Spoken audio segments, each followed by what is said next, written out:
মাথার সব চিন্তা দূর করে রেহান সিদ্ধান্ত নিল, অন্বেষা যেদিন আবার আগের মতো হাঁটতে পারবে, সেদিন তাকে রেহানের মনের কথা খুলে বলতে যাবে। এর আগে পর্যন্ত তার সেবা করে যাবে দিনরাত জেগে। কারণ অন্বেষাই তো এখন রেহানের দিনরাত সব। হ্যাঁ, অন্বেষা সেদিন বেঁচে গিয়েছিল। গাড়ির চালক হার্ড ব্রেক করায় আর রেহান অন্বেষাকে তাড়াতাড়ি হাসপাতালে নিয়ে যাওয়ায় বেঁচে গিয়েছিল অন্বেষা। পায়ে যদিও চোট পেয়েছিল, হাঁটতে পারে না এখন। কিন্তু সেদিন দ্রুত চিকিৎসা করায় অন্বেষা পঙ্গু হওয়ার হাত থেকে বেঁচে গেছে। 3 মাস পর অন্বেষার সুস্থ হওয়া উপলক্ষে শরীফ আহমেদ রেহানদের বাসায় পার্টি দিয়েছেন। রেহানের অনুরোধেই পার্টি দেওয়া হয়েছে।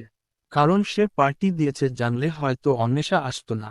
শরীফ আহমেদকে এখনও অন্বেষা অনেক শ্রদ্ধা করে, তাই তার কথা সে ফেলতে পারবে না।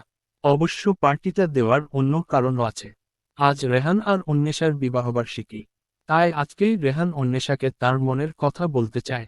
কিন্তু অনেকক্ষণ অপেক্ষা করার পরও যখন অন্বেষা এল না, রেহান তখন হতাশ হয়ে গেল।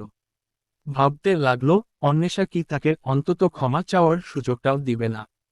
ঠিক এই সময় অন্বেষাকে দেখা গেল রেহানের পছন্দের আকাশী রঙের শাড়ি পরে এগিয়ে আসতে। এই রঙায় অন্বেষাকে অপরূপ লাগছে।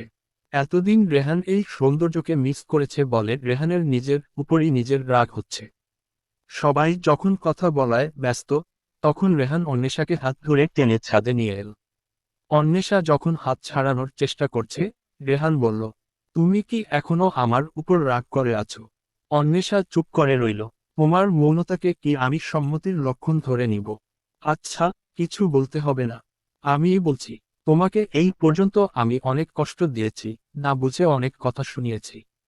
আমি জানি, অনেক রাত তুমি আমার জন্য না ঘুমিয়ে কেঁদেছ। অনেক কষ্ট তোমার মনে চেপে রেখেছ। কাউকে বুঝতে দাওনি, এমনকি কোনোদিন তোমার বাবা মার কাছে, আমার বাবা মার কাছে একটা অভিযোগও করনি তুমি। শুধু আমাকে দিন দিন তোমার ভালোবাসার ঋণী করে রেখেছ। তোমার এ ঋণ কি কোনোদিন পরিশোধ করতে দিবে না? তুমি চলে যাওয়ার পর তোমার সাথে কাটানো প্রতিটা মুহূর্ত শুধু তোমার কথাই মনে করিয়ে দিয়েছে। এমনকি তোমার রান্না খিচুড়ি আর গরুর মাংস আমি অনেক মিস করি। তুমি আবার আমার কাছে ফিরে এস। আমাকে তুমি ফিরিয়ে দিও না প্লিজ। তুমি কি এখনো শুধু নিজেই কথা বলে যাবে? আমাকে কিছু বলতে দেবে না?